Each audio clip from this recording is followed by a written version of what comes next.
Assalom qeyrindishim. Kitap o'qish munbiriga xush keldingiz. Hozir anglaydiganimiz Qur'oni Karimning Uyg'urcha tarjimasi. Tarjima qiluvchi buyuk ustoz Muhammad Solih. 2-sura Baqara. Madinada nozil bo'lgan 286-oyat. 3-para. 43-bab. Nəhayət şəfqətlik və mehribon Allah'ın ismi bilan başlayman. Ana shu payg'ambarlarning ba'zisini ba'zidan ustun qildi. Allah ularning ba'zisi, ya'ni Musa alayhissalom bilan so'zlashdi va ba'zisining, ya'ni Muhammad alayhissalomning darajasini yuqori ko'tardi. Maryam o'g'li Isoga o'liklarni tirildirish, gochalarni, baras kesilini saqaytishga o'xshash ro'shan mo'jizlarni ato qildi. Uni Ruhul Qudus, ya'ni Jibril alayhissalom bilan kuchlantirdi. Agar Alloh xohlagan bo'lsa edi, ulardan keyin kelgan ummatlar ularga ro'shan dalillar kelgandan keyin o'zaro urushmas edi. Lekin ular ixtilof qilishdi. Ba'zisi iymon etdi, ba'zisi kofir bo'ldi. Agar Alloh xohlagan bo'lsa edi, ular o'zaro urushmas edi. Lekin Alloh xohlaganini qiladi. Ey mo'minlar, so'da siddiq, do'stlik va Allohning iznisiz shafoat bo'lmaydigan kuni, ya'ni qiyomat kuni yetib kelishdan burun sizlarga biz rizq qilib bergan mol-mulklardan yaxshilik yo'llarga sarf qilinglar. Kufroni ne'mat qiluvchilar o'zlariga zulm qiluvchilardir. Bir Allohdan boshqa hech iloh yo'qdir. Alloh hamisha tirikdir. Hammani idora qilib turguchidir. U mulkdab qolmaydi. Uni uyqu bosmaydi. Osmonlardagi va zamindagi hamma narsa Allohning mulkidir. Allohning ruxsatisiz kim Allohning oldida shafoat qila olsin? Allah ularning oldidagi, ya'ni dunyoda qilgan, keynidagi, ya'ni ular uchun oxiratda tayyorlagan ishlarning hammasini bilib turdi. Ular Allohning ma'lumotidan, Allah ularga bildirishni xohlagan narsalardan, ya'ni payg'ambarlarning tili orqali bildirgan narsalardan boshqa hech narsani bilmaydi. Allahning kursi, ma'lumoti osmonlarni va zaminni o'z ichiga oladi. Osmon zaminni saqlash uningga ig'ir kelmaydi. U yuqori martabalikdir, hammadan ulug'dir. Dinda uningga kirishga zo'rlash yo'qdir. Hidoyat gumrohlikdan aniq ayrildi. Kimki tog'ut, ya'ni Allohdan boshqa barcha ma'budni inkor qilib Allohga iymon etadigan, u sunmas, mahkam tutqini tutqan bo'ladi. Alloh bandalarining so'zlarini anglab turg'uchidir, ishlarini bilib turg'uchidir. Alloh mo'minlarning egisidir. Ularni kufrining zulmatidan iymonning yo'qligiga chiqaradi. Kofirlarning egisi shaytondir. Ularni iymonning yo'qligidan gumrohlikning qorong'uligiga chiqaradi. Ana shular ahli do'zaxdir. Ular do'zaxda mangu qolg'uchilardir.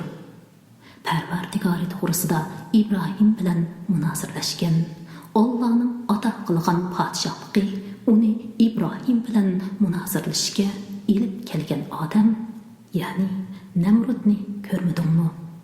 Ayni zamonda Ibrohim Allohning borligiga dalil ko'rsatib, mening Parvardigorim o'likni tiriltiralaydi, tirikni o'ldiralaydi dedi. U, menmi o'likni tiriltiralayman, tirikni o'ldiralayman dedi. Namrud o'limga mahkum qilingan ikki odamni chaqirtib kelib, birini o'ldirdi, birini qo'yib berdi. İbrahim Namrudning bundoq hamoqatligini ko'rib, Alloh haqiqatan kunni sharqdan chiqara oladi. Xudolik da'vosi qiladigan bo'lsang, sen uni g'arbdan chiqarib boqqin dedi. Bundoq vaqt oldida kofir ig'iz ko'z ocholmay qoldi. Alloh zolim qavmini hidoyat qilmaydi. Yoki sen tom o'gizlari yiqilib vayron bo'lgan xaroba shahar, ya'ni Baytul Muqaddasdan o'tgan kishini, ya'ni Uzayrini ko'rmadingmi? U ajablanib, Alloh bu shaharning o'lgan aholisini qandoq tirildirar, dedi. Alloh uni 100 yil o'lik oldida turg'izib, ondan kamoliy qudratini ko'rsatish uchun tiriltirdi. Alloh farishta orqali uningdan bu holatda qanchalik turdim deb so'radi. U bir kun yoki bir kunga yetmaydigan vaqt turdim, dedi. Alloh aytdi, undaq emas, to'liq 100 yil turdim. Yemek içmeginge qarg'in ki, bozulmagan işiginge qarg'in ki, uning sumaklari chirib ketgan. Sana yuqorqidek odatdan tashqari ishlarni qilganligimiz seni biz kishilarga qudiratimizning dalili qilish uchundir. Bu sumaklarga qarg'in ki, uni qandoq kurashtiramiz. Ondan uningga go'sh qo'ndiramiz. Yuqorqi ishlar uningga aniq bo'lgan chaqda, ya'ni u ro'shan mo'jizlarni ko'rgan chaqda, u men Allohning hamma narsaga qodir ekanligini bildim, dedi. O'z vaqtida Ibrohim, Parvardigorim, o'liklarni qandoq tirildirganligini menga ko'rsatgan, dedi. Alloh o'liklarni tirildiradiganligimga ishonmadingmi, dedi. İbrahim, ishondim, lekin ko'nglim texmi qaror topsin uchun ko'rishni tilayman, dedi. Alloh aytdi, qushdan to'tni olgin, ularni o'zingga to'plagin, ya'ni ularni parchalab, go'shtlari bilan paylarni aralashtirgin. Ondan har bir taqqa ulardan bir bo'lagini qo'ygin. Ondan ularni chaqirgin. Sen oldingda ular chopsan keladi. Bilginki Alloh g'olibdir, hikmat bilan ish qiluvchidir. Allohning yo'lida pul melini sarf qilganlarning sarf qilgan narsasi yerga terilib, 7 boshaq chiqargan, har boshqada 100 don tutgan bir don o'xshaydi. Alloh xohlagan bandasiga hassalab savob beradi. Allohning marhamati cheklik emas, kamdir. Alloh mol sarf qilguvchining niyatini bilguchidir. Pul melini Alloh yo'lida sarf qilgan, orqasidan uningga minnat qilmaydigan va xayr saxovatiga erishganlarni ranjitmaydigan kishilar Parvardigorning dargohida savob topadi. Ularga qiyomat kuni qo'rqinish va g'am qayg'u bo'lmaydi. Yaxshi so'z va kechirish keyin aziyat yetkazadigan sadiqadan afzaldir.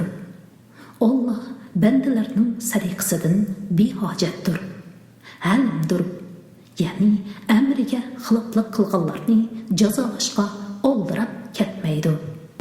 Ey mo'minlar, pul melini kishilarga ko'rsatish uchun sarf qiladigan, Allohga va oxirat kuniga iymon keltirmaydigan kishi ning qilgan amalini bekor qilayotganiga o'xshash, bergan sadiqanlarni minnat qilish va aziyat yetkazish bilan bekor qilayotmanglar. Bundoq pul melini boshqalarga ko'rsatish uchun sarf qiladigan odam xuddi ustiga to'pcham qo'nib qolgan, qattiq yomg'irdan keyin yuyilib burunqidek bo'lib qolgan siliq toshga o'xshaydi. Ular qilgan amallari uchun oxiratda hech qanday savobga ega bo'lmaydi.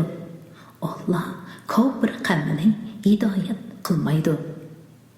Izohat: bu Xudo uchun sarf qilingan pul molning savobining hassalab ko'p bo'lganligiga misol. Mollarini Allohning roziligini tilash va nafslarini sadaqa ihsonga odatlantirish yuzidan sarf qilganlar egizlikka joylashgan. Qattiq yomg'irdan bahramand bo'lsa, mevasi 2 hassa ko'p bo'ladigan.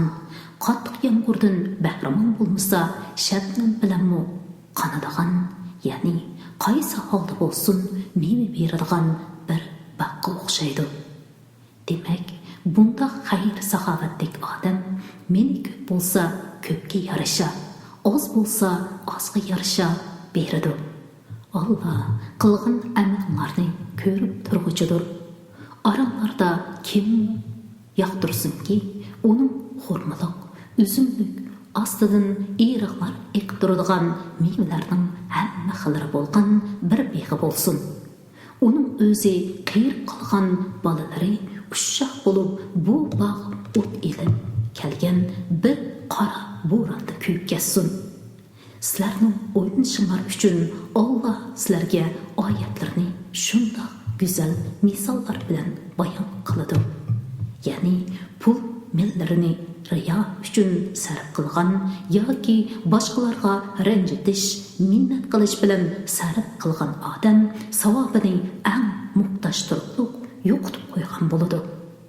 Ey mo'minlar, sizlar erishgan narsalarning va biz sizlarga zimindan chiqarib bergan narsalar, ya'ni oshliqlar, mevalarning yaxshiliklaridan sadaqa qilinglar. O'zinglarni faqat ko'zinglarni yumib turib oladigan nacharlarini elib sadaqa qilmanglar. Bilinglarki, Alloh bunday sadaqalardan behojatdir, hamdiga loyiqdir. Shayton sizlarni piyqirliqdan qo'rqitadi. Yomon ishlarga, ya'ni beg'illikqa, zakot bermaslikka buyuruydi. Alloh sizlarga o'z mag'firatini va fazlini va'da qiladi. Allohning marhamati kamdir. U hammani bilib turg'uchidir. Hikmatni, ya'ni yaxshi amalga yetaklaydigan foydali ilmni xohlagan bandasiga ato qiladi. Hikmat ato qilingan odamga ko'p yaxshilik ato qilingan bo'ladi. Faqat aqlli odamlarla buningdan pandi nasihat oladi. Nimani xayr ihson qilmanglar yoki Allohning yo'lida nimani va'da qilmanglar. Alloh uni haqiqatan bilib turadi. Zolimlar, ya'ni zakotni man'i qilguvchilar yoki pul melini gunoh ishlarga sarf qilguvchilarga hech qanday madadkor chiqmaydi. Sadaqani oshkora bersanglar, u yaxshidir. Agar uni maxfiy bersanglar va yo'qsullarga bersanglar, texim yaxshidir. Bu sizlarning ba'zi gunohlaringlarga kafforat bo'ladi. Alloh sizlarning qilgan amallardan xabardordir. Ey Muhammad, ularni hidoyat qilish sening mas'uliyating emas. Sana topshirilgan vazifa faqat kishilarga Allohning vahiysini yetkazishdir. Lekin Alloh xohlagan bandasini hidoyat qiladi. Menimlardan nimani xayr ihson qilmanglar, u o'zinglarning foydasi uchundir. Sizlar faqat Allohning roziligi uchunla xayr ihson qilasizlar. Ya'ni xayr ihsonlar uchun Allohning roziligidan boshqani ko'zda tutmanglar. Menimlardan nimani xayr ihson qilmanglar, sizlarga uning savobi to'liq beriladi. Sizlarga zulm qilmaydi. Ya'ni qilgan yaxshi amallarning savobi kamaytirilmaydi. O'zini Alloh yo'liga atagan, tirikchilik qilish uchun yiroq joylarga borolmaydigan yo'qsullarga xayr ihson qilinishi kerak. Ahvolni o'qimaganlar ularning narsa tilmaganliklariga qarab, ularni boy deb gumon qiladi. Ularning chiroyidan to'niysan. Ular kishilarga choplashib bilib, tilanchilik qilmaydi. Meninglardan nimani xayr ihson qilmanglar, Alloh haqiqatan uni bilguchidir. Mollarini kech kunduz, ya'ni hamma vaqt yushurun va oshkor yusunda xayr ihson qildiganlar Parvardigorining dargohida savob topadi.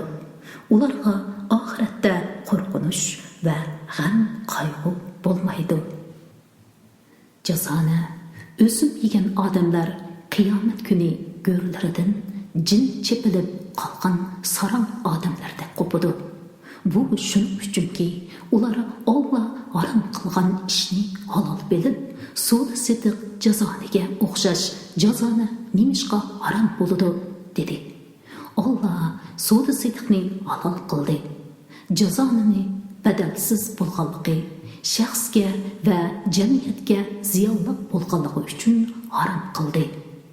Kimki Parvardigori tarafidan vas nasihat kelgandan keyin, ya'ni jazoni man'iy qilingandan keyin uningdan yonsa, burun olg'ini o'zini bo'ladi. Uning ishi Allohga topshirildi. Ya'ni Alloh xolisa uni kechiradi, xolisa jazolaydi. Qayta jazoni qilganlar ahli do'zax bo'lib, do'zaxga mangu qoladi. Alloh jazoning barakatini o'chirib etadi. Sadiqning barakatini ziyoda qiladi.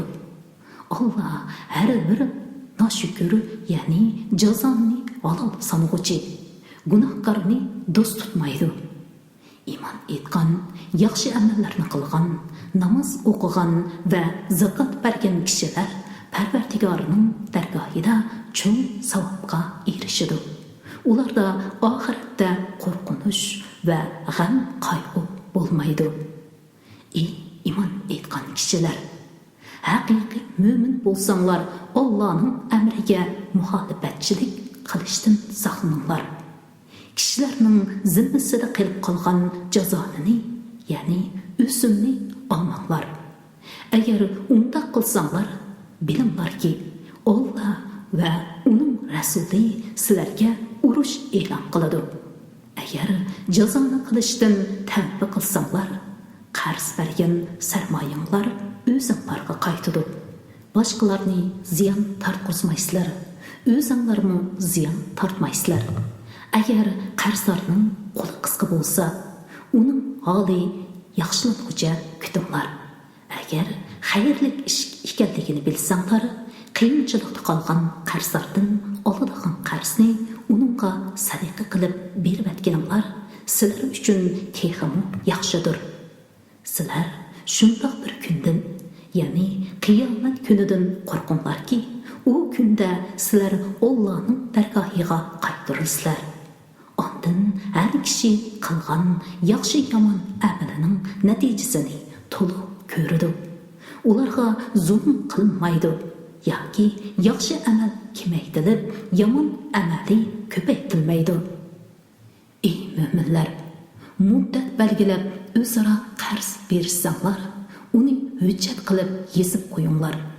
Oranglardagi xat beradigan kishi uni kam ziyoda qilmay, odillik bilan yozsin. Xat beradigan kishi Alloh uningga bildirgan to'g'riliq bilan yezishni rad qilmasin. U yozsin. Zimmisida boshqalarning haqqi bo'lgan odam yozadigan kishiga aytib bersin. Qarzdor Parvardigori Allohdan qo'rqsin. Qarz olgan narsadan hech nimani kamaytirib etmasin. Agar qarz olguvchi odam ahmaq, ya'ni xudbin, aqlsiz, isrofxo'r yoki ojiz, ya'ni kichik bola yoki bakmu qiyr bo'lsa, yoki gap qilolmasligi, gochiligi, kekashligi tufaylidan o'zi aytib berolmasa, uning ishlarini boshqaruvchi odam odillik bilan aytib bersin. Sizlar er kishilardan 2 kishini guvohlikqa taklif qilinglar. Agar 2 er kishi yo'q bo'lsa, sizlar adolatiga, diyonatiga rozi bo'ladigan kishilardan bir er, 2 ayolni guvohlikqa taklif qilinglar. Bu 2 ayolning birisi unutib qolsa, ikkinchisi esiga soladi. Guvohchilar guvohlikqa chaqirilgan vaqtida guvoh bo'lishdan bosh tortmasin. Qarz mayli oz bo'lsin, mayli ko'p bo'lsin, uni qaytarish vaqti bilan qo'shib yezishdan erinmanglar. Allohning nazarida, ya'ni hukmida bu eng odillik va eng isbotliqdir. Ya'ni guvohlikning unutilmasligini eng isbotlovchidir. Gumonlanmasliklarga eng yaqindir. Lekin oranglarda qilishgan qo'lma-qo'l sodada hujjat yozmasanglarmi hech gunoh bo'lmaydi. O'zaro savdo qilishgan vaqtinglarda guvohchi taklif qilinglar.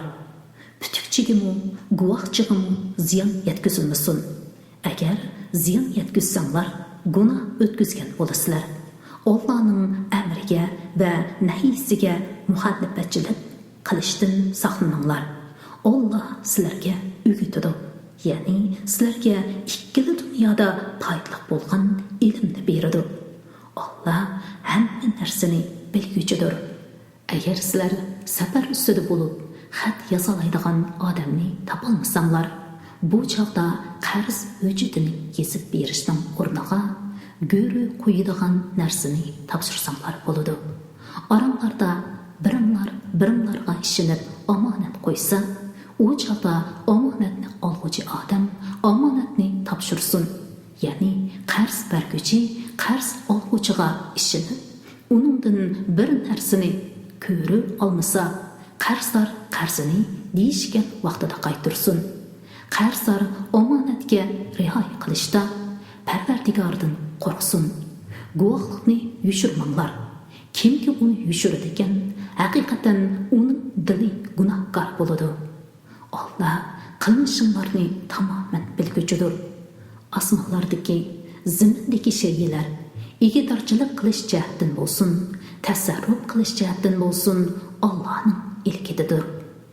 Dilimlardagi yomonlikni mayli oshkor qilinglar, mayli yushiringlar.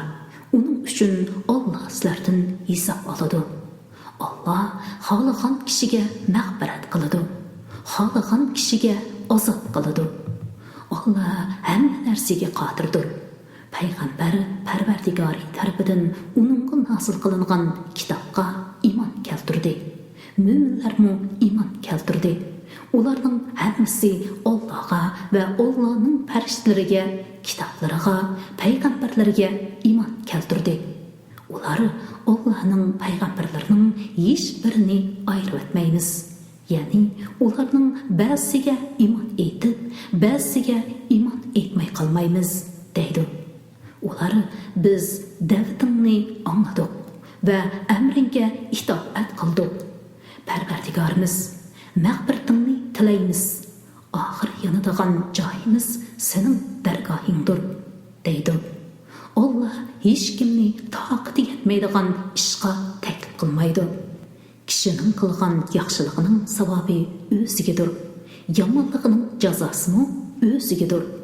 Ular Parvardigorimiz, agar biz unutsak yoki xato qilsak, yana biz unutish yoki savallik sababidan amringni to'liq o'rinlay olmasak, bizni jazoga tortmagin. Parvardigorimiz, bizdan ilgirgilarga yukligiga o'xshash bizga ig'ir yuk yuklamagin. Ya'ni bizni qiyin ishlarga taklif qilmagin. Parvardigorimiz, kuchimiz yetmaydigan narsani bizga ortmagin. Bizni kechirgin, bizga mag'firat qilgin, bizga rahim qilgin. Sen bizning egimizsan. Kofir qavmiga qarshi bizga yordam bergin deydi. 3-sura Al-Imron. Madinada nazil bo'lgan 200-oyat. Nihoyat shafqatli va mehribon Allohning ismi bilan boshlayman. Alif Lam Mim. Allohdan boshqa hech ma'bud barhaq yo'qdir. Alloh hamisha tirikdir. Maxluqotni idora qilib turg'uchidir. Ey Muhammad, o'zidan ilgirgi kitoblarni tasdiq qilguvchi haq kitobni, ya'ni Qur'onni Alloh sana nazil qildi. Ilgari kishilarga yo'l ko'rsatguchi qilib Tavrat bilan Injilni nazil qilgan edi. Haq bilan botilni ayiruvchi kitobni, ya'ni barliq samoviy kitoblarni nazil qildi. Shubhasizki, Allohning oyatlarini inkor qilganlar oxiratda qattiq azobga duchor bo'ladi. Alloh g'olibdir, yomonlarni jazolag'uchidir. Shubhasizki, osmon va zimindagi hech narsa Allohga maxfiy emas. U sizlarni bachadonlarda, ya'ni onlarning qursiqidagi chig'inlarda o'zi xohlagan shakliga kirgizadi. Uningdan boshqa hech ma'bud barhaq yo'qdir. Allah g'olibdir, hikmat bilan ish qiluvchidir. Ey Muhammad, u Allah sana kitobni, ya'ni Qur'onni nazil qildi. Uningda mahkam, ya'ni ma'nosi ochiq oyatlar borki, ular kitobning, ya'ni butun Qur'onning asosidir. Yana boshqa mutashabih, ya'ni ma'nosi muayyan emas oyatlar bordir. Dillarida agarlik bor, ya'ni gumrohlikqa moyil kishilar fitna qo'zg'ash va o'z ro'yi bo'yicha ma'no berish uchun mutashabih oyatlarga ergashadi. Ya'ni mutashabih oyatlarni o'z nafsi xohishi bo'yicha tushuntiradi. Bunday oyatlarning haqiqiy ma'nosini faqat Alloh biladi. Ilmda to'shqoqlar aytadi. Uningga ishondik. Hammasi Parvardigorimiz tarafidan nozil bo'lgan. Buni faqat aql egalarilar tushunadi. Parvardigorimiz bizni hidoyat qilganingdan keyin dillarimizni to'g'ri yo'ldan burib o'tmagan. Bizga dargohingdan rahmat beg'ishlagin. Shubhasizki, sen bandalaringga otalarni beg'ishlovchisan. Parvardigorimiz shubhasizki kelishi shaksiz bo'lgan kunda, ya'ni hisob ilinadigan qiyomat kunida kishilarni to'plovchisan. Shubhasizki Alloh va'dasiga xiloflik qilmaydi. Kofirlarning mollari, bolalari Allohning azobi oldida haqiqatan hech narsaga dal bo'lolmaydi. Ular, ya'ni kuffarlar, do'zaxning yiqilg'usidir. Bu kuffarlarning holi Fir'avn tabalarining va ulardan ilgirkilarning holiga o'xshaydi. Ular bizning oyatlarimizni yolg'onga chiqardi. Gunohi tufaylidan Alloh ularni jazoladi. Allohning jazosi qattiqdir. Ey Muhammad, kofirlarga aytqinki, sizlar dunyoda mag'lub qilinsizlar va oxiratda jahannamga to'plansizlar. Jahannam nima degan yomon to'shak? Ey Yahudlar jamoasi, Badrda jang uchun uchrashgan ikki guruhda sizlar uchun ibrat bor. Biri Alloh yo'lida urushayotgan guruhdir.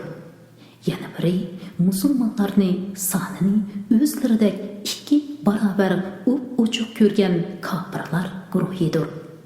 Ya'ni Alloh kofirlarga qo'rqinch silish bilan ularni urushdan qo'l yig'dirish uchun kofirlarga musulmonlarning sonini jiq ko'rsatdi. Alloh xohlagan kishiga yordam berib qo'llaydi. Bunda haqiqatan aql egalari uchun ibrat bor.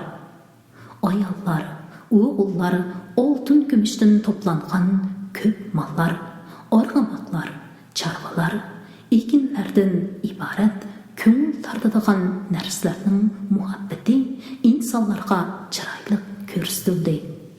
Ular dunyo tirikchiligida manfaatlanadigan baqosi yo'q shaylardir. Allohning dargohida bo'lsa, qaytadigan go'zal joy, ya'ni jannat bordir. Shuning uchun boshqaga emas, jannatga qiziqish kerak.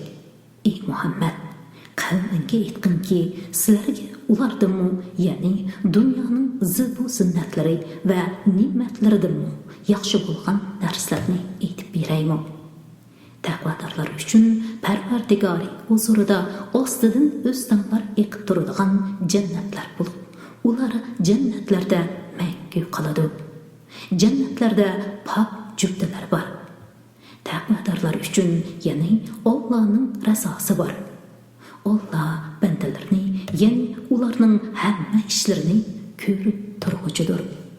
Ular, ya'ni taqvodorlar, Parvardigorimiz, biz shubhasiz iymon etdik.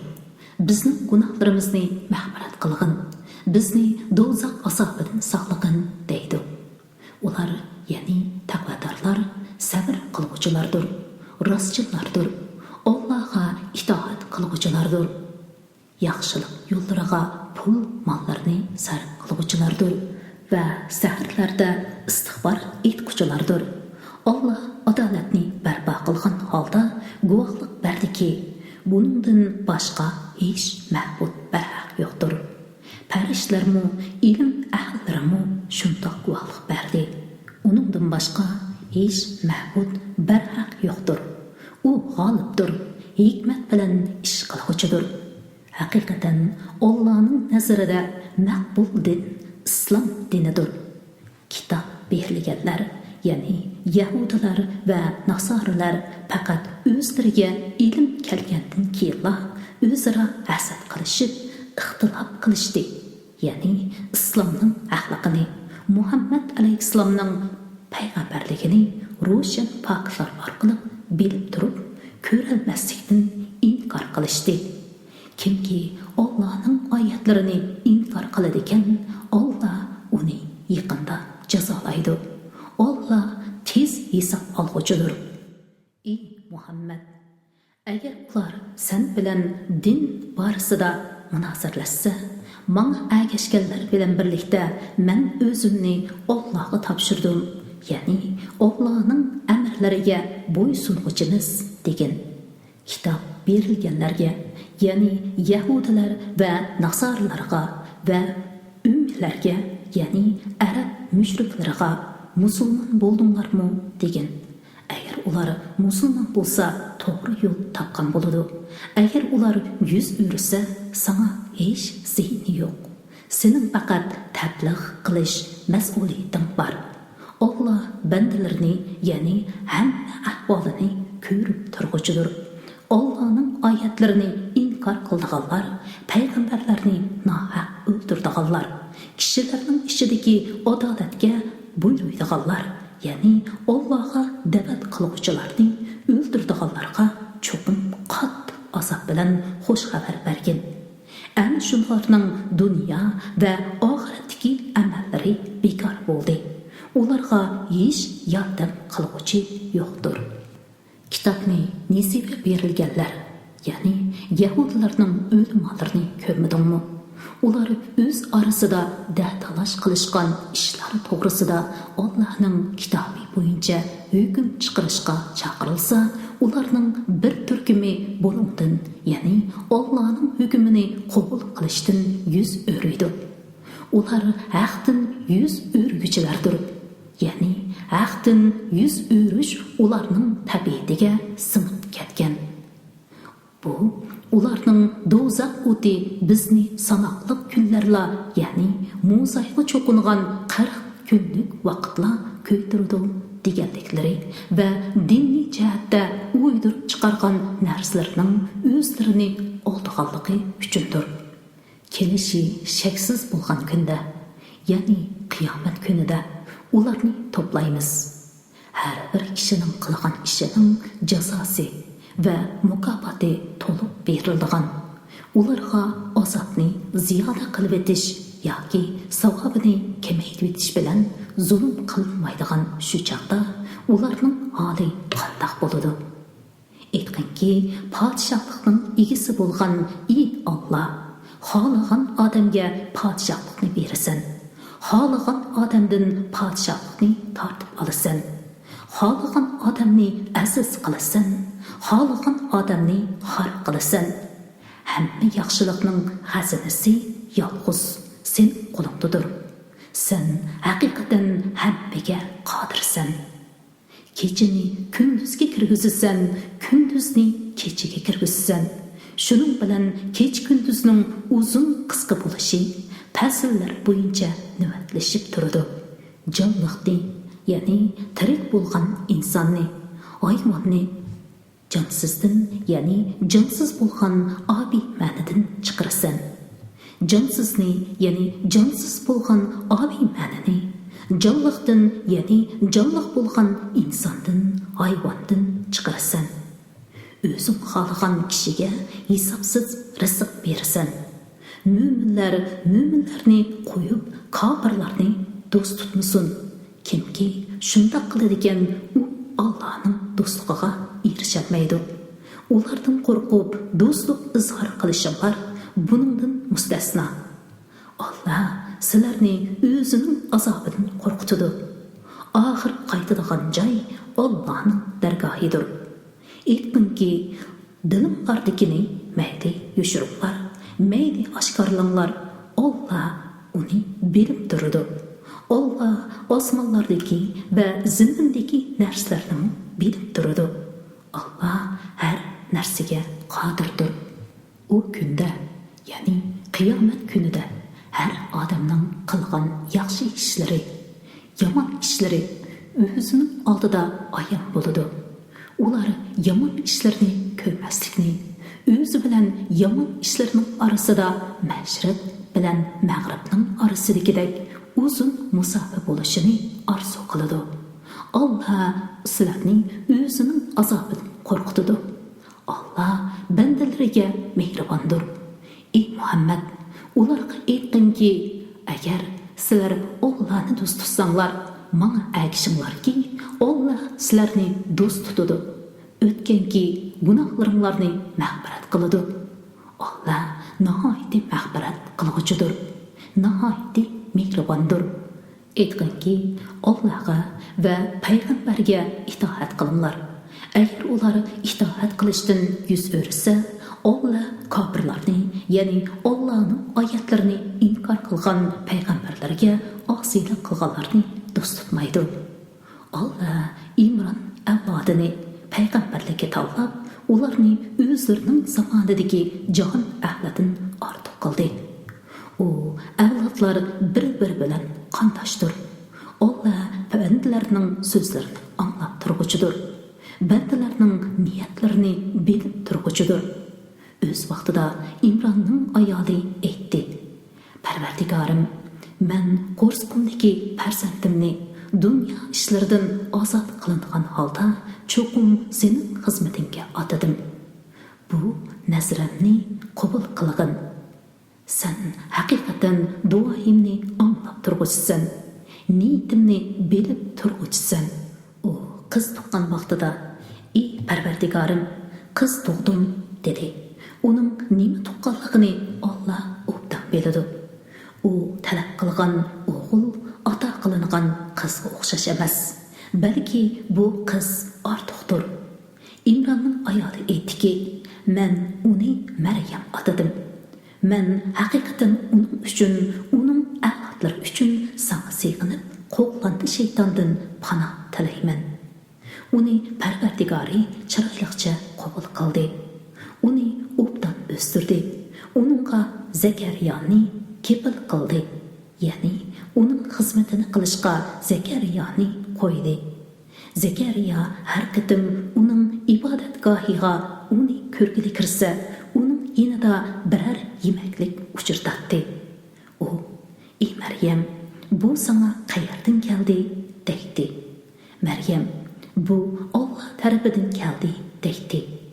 Alloh haqiqatan xohlagan odamga jafo mushaqqatsizla hisobsiz rizq beradi. Shu vaqtda, ya'ni Maryamning karomatini ko'rgan chaqda, Zakariya Parvardigoriga duo qilib: Ey Parvardigorim, menga o'z dargohingdan bir yaxshi farzand ato qilgin. Haqiqatan duoni eshitguchisan dedi. U ibodatgohida namoz o'qiyotganda farishtalar uningga: Sana Allohning kalimi, ya'ni Isoni tasdiq qilguvchi Sayyid, parhezkor va yaxshilardan bo'lgan Yahyo ismli bir payg'ambar bilan xush xabar berdi deb nido qildi. U: Parvardigorim, men qiyirib qolgan tursam, ayolim tug'utdan qolgan tursa, qandoq mening o'g'lim bo'lsin dedi. Farishtalar: Alloh shuningdek xohlaganini qiladi. Ya'ni qudrati ilohiya hech narsadan ojiz emas dedi. U: Parvardigorim, menga ayolimning homildor bo'lganligiga bir nishona ato qilgin dedi. Alloh sana bo'ladigan nishoni shuki, 3 kungacha kishilarga so'z qilolmaysan. Ya'ni zikr tasbih qilish yuzidan Parvardigorimni ko'p yod et. Kechda atiganda tasbih et dedi. Farishtalar aytdi: Ey Maryam, Alloh haqiqatan seni butun ayollar ichidan tanladi. Seni pok qildi. Seni butun jahon ayollaridan ortiq qildi. Ey Maryam, Parvardigor parvardigoringga itoat qil, sajda qil, ruku qilguvchilar bilan birga ruku qil. Ey Muhammad, bu sana vahiy qilayotganimiz g'ayb xabarlardandir. Maryamni ularning qaysi tarbiyasiga elish masalasida chak tashlash yuzidan qalamlarini suvga tashlagan chaqda sen ularning endi yo'q eding. Maryamning kimning tarbiyasida bo'lishini o'zaro janjal qilishayotganlarida sen ularning endi yo'q eding. O'z vaqtida farishtalar aytdi: "Ey Maryam, Alloh sana otining vositasiz Allohning bir kalmasi din turadigan bir buvoq bilan xushxabar berdiki, uning ismi Masih Maryam o'g'li Isodir. U dunyo va oxiratda obro'li va Allohga yaqinlardan bo'ladi." U büyüktümü, ya'ni buvoqliq chig'idimi, o'rta yosh bo'lgandimi, kishilarga payg'ambarlarning so'zini so'zlaydi va taqvodorlikqa komil, yaxshi odamlardan bo'ladi. Maryam, Parvardigorim, menga insonning qo'li tegmagan tursa, ya'ni erlik bo'lmasam, qandoq bolam bo'ladi, dedi. Farishta: "Alloh xalqini shundoq yaratdi, ya'ni ota-ona orqaliqmi va uningsizmi yaratdi. Biror ishning bo'lishini iroda qilsa, vujudga kel deydi-da, u vujudga keladi", dedi. Alloh uningga xatni, hikmatni, ya'ni so'z harakatda to'g'ri bo'lishni, Tavrotni, Injilni o'rgatdi. Uni, ya'ni Isroilga payg'ambar qilib avatdi. U deydi: "Shubhisizki, sizlarga men Rabbimlar tarafidan bo'lgan payg'ambarligimning rostligini ko'rsatadigan biror mo'jiza ilib keldim. Men sizlarga loydan qushning shaklida bir narsa yasayman. Ondan unga puflaymanda Allohning izni bilan u qush bo'ladi. To'g'mi ko'rni, baraz kesilni saqaytaman. Allohning izni bilan o'liklarni tiriltiraman. Sizlar yeydigan va uyinglarda saqlaydigan yemakliklardan xabar beraman. Ya'ni sizlarning yoshirin ahvolinglarni aytib beralayman. Shubhisizki, agar sizlar Allohning mo'jizalariga ishonguchi bo'lsanglar, bunda, ya'ni men keltirgan mo'jizalarda sizlar uchun albatta mening rostligimni ko'rsatadigan ro'shan alomat bor. Men ilgari kelgan Tavrotni tasdiq qilgan holda keldim. Sizlarga harom qilingan ba'zi narsalarni halol qilish uchun keldim. Men sizlarga Parvardigoringlar tarafidan dalil ilib keldim. Allohdan qo'rqinglar va mening amrimga itoat qilinglar. Alloh haqiqatan mening Parvardigorimdir. Sizlarning Parvardigoringlardir. Uningga ibodat qilinglar. Bu to'g'ri yo'ldir. İsa ularni, ya'ni Yahudilardan kufrida chimtirib, uni o'ldirish niyatiga kelganligini sezgan chaqda Alloh uchun Allohga da'vat qilish yo'lida menga kimlar yordam berdi, dedi. Havarilar, ya'ni uning tabialaridan haqiqiy mo'minlar aytdi: "Alloh uchun sana biz yordam beramiz. Allohga iymon etdik. Guvoh bo'lginki, biz payg'ambarligingga bo'ysunuvchilarmiz. Parvardigorimiz, sen nozil qilgan kitobga ishondik. Payg'ambarga ergashdik. Bizni hidoyatingga shohid bo'lganlar qatorida qilgin." Ular mekr ishlatdi. Ya'ni Isa alayhissalomni o'ldirmoqchi bo'ldi. Alloh ularning mekrini barbod qildi. Isa alayhissalomni qutqizib osmonga elib chiqib ketdi.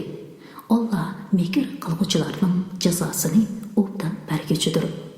O'z vaqtida Alloh aytdi: "Ey Isa, men seni ajalim yetganda qabzi ruh qilaman, seni dargohimga ko'taraman, ya'ni osmonga elib chiqaman. Seni kofirlardan pok qilaman, ya'ni seni o'ldirmoqchi bo'lgan yomonlarning sharidan saqlayman. Sana ergashganlarni qiyomatgacha kofirlardan ustun qilaman. Ondan mening dargohimga qaytsizlar. Sizlar ixtilof qilishgan ish, ya'ni Isoning ishi ustida oralarda men hukm chiqaraman. Kofirlarga bo'lsa dunyo va oxiratda qattiq azob qilaman. Ularga ulardan Allohning azobini to'sadigan hech madadkor bo'lmaydi. Iymon etgan va yaxshi amal qilganlarga kelsak, Alloh ularning qilgan yaxshi amallarining ajrini to'liq beradi. Alloh zolimlarni do'st tutmaydi. Zolimlarni do'st tutmaydigan zot qandoqmi bandalariga zulm qilsin. Ey Muhammad, bu bo'lsa sana biz o'qib berayotgan oyatlardir. Hikmatli Qur'ondir. Shubhasizki, Allohning nazarida insonning misoli u otisiz yaratilganlikdan odamning, ya'ni Odam alayhissalomning misoliga o'xshaydi. Odamni Alloh ota-onasiz tuproqdan yaratdi. Ondan uningga vujudga kel dedi-da, u vujudga keldi. İnsanın işi odamning ishidan ajablanarlik emas. İsa haqidagi bu so'z Alloh tarafidan nozil bo'lgan haqiqatdir. Sen shak qiluvchilardan bo'lmagin. Sen İsa to'g'riliq haqiqiy ma'lumotga ega bo'lganingdan keyin kimlarki sen bilan munozirlashsa, sen ularga kelinglar, o'g'illarimlarni, ayollarimizni va ayollarimlarni, o'zlarimizni va o'zlaringlarni yig'ib, Allohning la'nati yolg'onchilarga bo'lsin deb Allohga yolvorib duo qilaylik degan. Shubhasizki, bu albatta rost qissadir. Bir Allohdan boshqa hech iloh yo'qdir. Alloh haqiqatan g'olibdir. Hikmat bilan ish qiluvchidir. Agar ular iymondan yuz o'rsa, ular buzg'unchilardir. Shubhasizki, Alloh buzg'unchilarni bilib turadi. Ahli kitob, ya'ni Yahudilar va Nasaralar faqat Allohga ibodat qilish, Allohga hech narsani sherik keltirmaslik, Allohni qo'yib bir-birimizni xudo qilib olmaslikdek hammamizga o'rtoq bo'lgan bir so'zga, ya'ni bir xil aqdiga amal qilaylik degan. Agar ular yuz o'risa, ya'ni buni qabul qilmasa, Yahudilar va Nasaralar jamoasi bizning musulmon ekanligimizga guvoh bo'linglar. Ahli kitob, ya'ni Yahudilar va Nasaralar, nima uchun Ibrohim to'g'risida munozirlasizlar? Ibrohimni o'zinglarning dinida deb gumon qilamsizlar.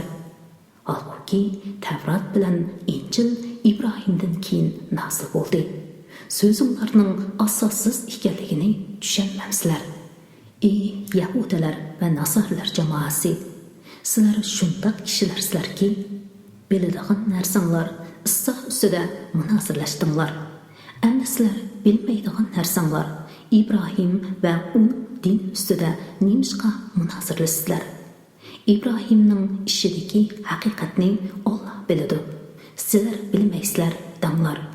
Ibrohim Yahudiymi emas, Nasarami emas, va lekin to'g'ri dinga e'tiqod qiluvchi, Allohga bo'ysunuvchi edi. Mushriklardan emas edi. İbrahimga eng yaqin bo'lganlar shubhasizki Ibrohimning zamonida va undan keyin uningga, ya'ni uning yo'liga ergashganlardir. Bu payg'ambar, ya'ni Muhammad alayhissalomdir. Bu payg'ambarning ummati bo'lgan mo'minlardir. Alloh mo'minlarning madadkoridir. Ahli kitobdan bir turkum kishilar sizlarni ozdirishni umid qiladi. Ular faqat o'zlarini ozdiradi. Buning vaboli ularga hassalab azob qilinish bilan o'zlariga qaytadi. Lekin ular buni tuymaydi. Ahli kitob, Allohning oyatlarini, ya'ni Muhammad alayhissalomga nozil qilingan Qur'onning haqiqatini bilib turib, nimishqa inkor qilasizlar?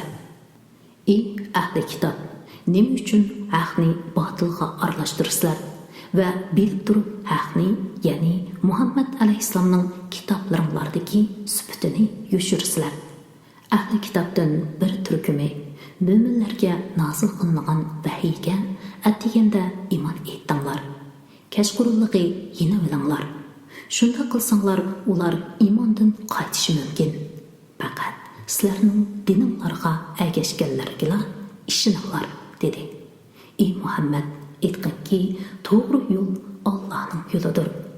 Yahudilar bir-biriga aytadi: birarsiga sizlarga berilganga o'xshash vahiy berilishdan yoki ularning, ya'ni musulmonlarning qiyomat kuni Parvardigoringlarning dargohida sizlar bilan munozirlashishidan, ya'ni munozirlashib sizlarni yengib qo'yishidan qo'rqib, faqat dininglarga ergashgan odamlarga ishoninglar.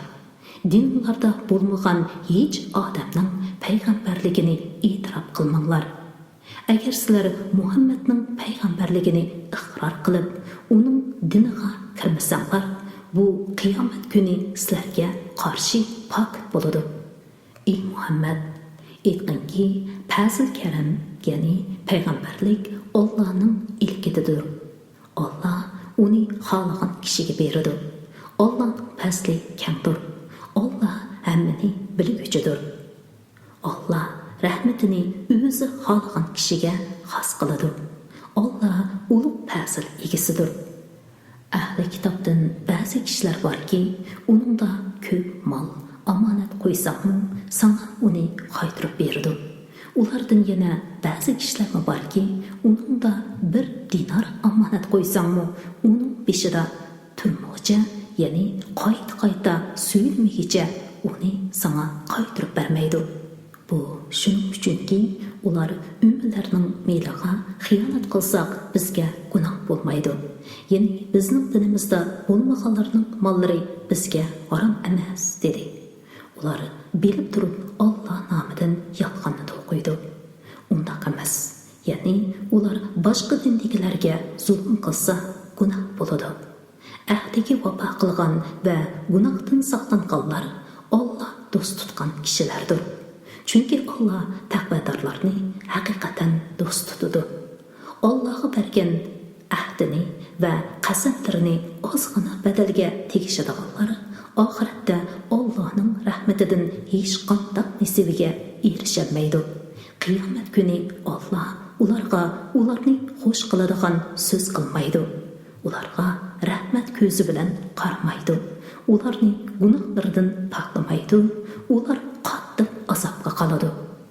Ulardan, ya'ni Yahudilardan bir turkumi kitob bo'lmagan darslarni sizlarning kitobda bor ekan deb o'ylashinglar uchun tillarini agir-bugir qilib o'qiydi va uni Alloh tarafidan nozil bo'lgan deydi. Halbuki u Alloh tarafidan nozil bo'lgan emas. Ular bilib turib Alloh nomidan yolg'onni o'qiydi. Alloh biror insonga kitobni, hikmatni, payg'ambarlikni bergandan keyin uning kishilarga Allohni qo'yib, menga banda bo'linglar deyishi loyiq bo'lmaydi. Ya'ni payg'ambardan bunday gapning sodir bo'lishini tasavvur qilg'ili bo'lmaydi. Va lekin u kitobni o'rgatganliginglar, o'qiganliginglar uchun Rabbani bo'linglar deydi. Shuningdek, uning farishtalarni, payg'ambarlarni rad qilib bilishga buyurishi loyiq bo'lmaydi. Musulmon bo'lgunlardan keyin payg'ambaringlar sizlarni kufrga buyurdi. O'z vaqtida Alloh payg'ambarlardan chin ahd elib, sizlarga men kitobni va hikmatni ato qildim. Keyin sizlarga sizlardagi narsalarni, ya'ni kitob bilan hikmatni e'tirof qiluvchi bir payg'ambar, ya'ni Muhammad alayhissalom kelsa, uningga albatta iymon etishinglar kerak va uningga albatta yordam berishinglar kerak dedi.